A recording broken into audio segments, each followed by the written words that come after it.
আসসালামু আলাইকুম সবাইকে। আশা করি সবাই অনেক ভালো আছেন।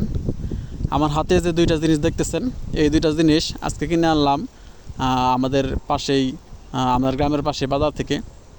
তো বাজার থেকে যে দুইটা জিনিস কিনে আনলাম, এই দুইটা জিনিস হইতেছে একটা খাবারের পাত্র আর একটা হইতেছে পানির পাত্র।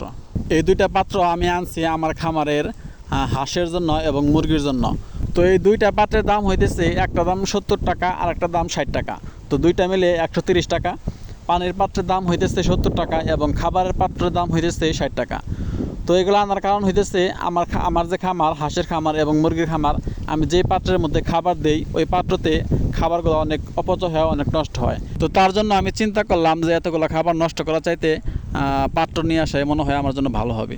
তো যেই ভাবা সেই কাজ, আমার খামারের জন্য পাত্র দুইটা নিয়ে আসলাম এখন বর্তমানে। তো এই পাত্রগুলোর মধ্যে খাবার দেওয়ার পরে ওরা প্রথমে বুঝতে পারতেছিল না, মানে প্রথমে খাইতে চাইতেছিল না। পরে আস্তে আস্তে যখন বুঝতে পারছে যে ওইটার মধ্যে খাবার আছে, তখন ওরা খাওয়া শুরু করছে। আশা করি আমার খামারে আগে যে খাবারগুলো অপচয় হইতো, এখন অপচয় ওরকম হবে না, আশা করি অনেকটা কম হবে। যদিও মানে একেবারে অপচয় করা রোধ করা সম্ভব না, অনেক কঠিন। তো আশা করি অনেক কম অপচয় হবে। তো আজকে খামারে আরও কয়েকটা কাজ করছি, তার মধ্যে একটা হইতেছে যে খামারের যে মেজে ছিল, সেই মেঝেতে আজকে বালু ফালাইছি। বালু ফালাই অনেক উঁচু করে দিছি। আগে বাঁশ দেখা যেত, এখন বাঁশ দেখা যায় না, নিচের বাঁশগুলা। তো এই বাঁশগুলা বালু ফালায় ঢাইকে দিছি। এখন ওরা খুব সুন্দরভাবে নাড়াচাড়া করতে পারতেছে। তো আপনারা জানেন যে আমার এই ছোটো হাঁসগুলোর পাশাপাশি আমার খামারে বড় হাঁসও আছে।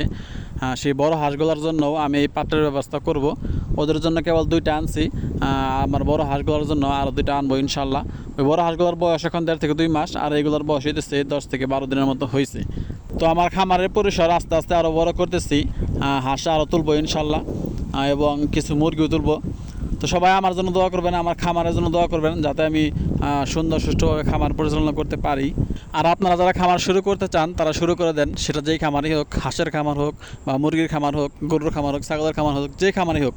তবে খামার শুরু করার আগে অবশ্যই খামার সম্পর্কে ধারণা নেবেন, খামার সম্পর্কে জানবেন, খামার সম্পর্কে বুঝবেন। খামার আপনাকে দ্বারা হবে কি না বা আপনি এটা করতে পারবেন কি না, সেটা অবশ্যই নিজেকে নিজে প্রশ্ন করবেন, তারপরে খামার শুরু করবেন। তো সবাইকে অসংখ্য ধন্যবাদ যারা কষ্ট করে আমার ভিডিওটা দেখলেন। সবাই ভালো থাকবেন। আসসালামু আলাইকুম রহমতুল্লাহ।